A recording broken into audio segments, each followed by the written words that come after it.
Hey guys, today I'm going to cook a steak in my Instant Pot with no pressure.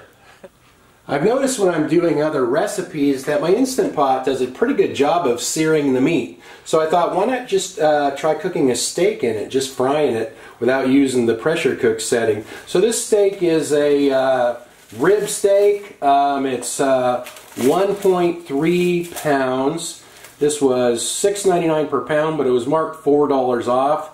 So I got this for $5.09, which is a pretty good price for a rib steak. Now I salted this on both sides last night. Just sprinkled a little salt on both sides and put it into the refrigerator overnight. They call that dry brining. What that does is the salt kind of penetrates into the meat and it gives it a little more flavor and makes it a little bit juicier. I don't always do that, but I try to, if I'm thinking ahead. I was thinking ahead last night, so I did. So all I'm going to do here is cook this on the saute setting.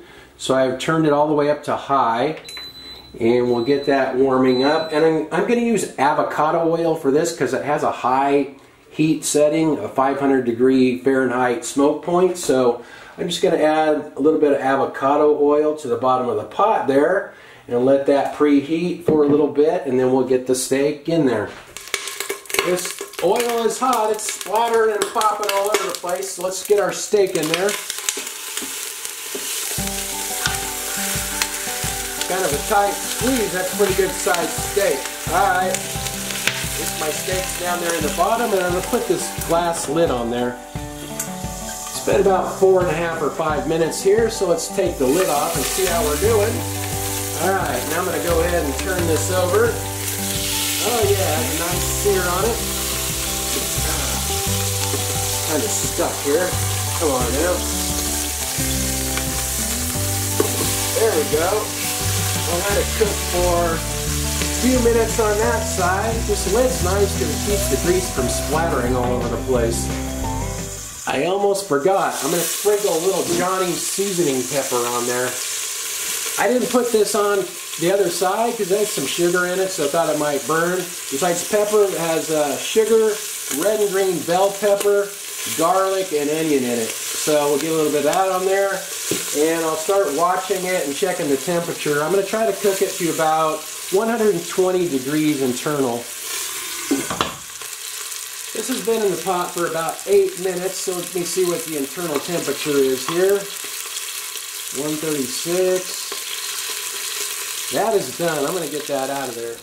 I'll let this rest for a few minutes, and I made a baked potato in my toaster oven. Let's cut into this and see how it looks here.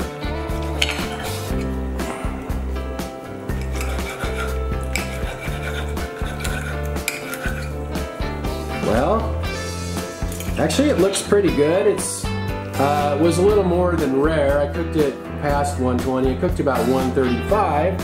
So it's more kind of medium here, I think, but it looks pretty good. Let's try a bite.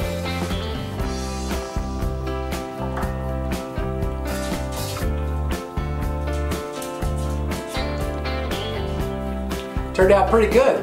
I guess we better make it official and see what Annie the Taste Test Dog thinks. Want to try it, Annie?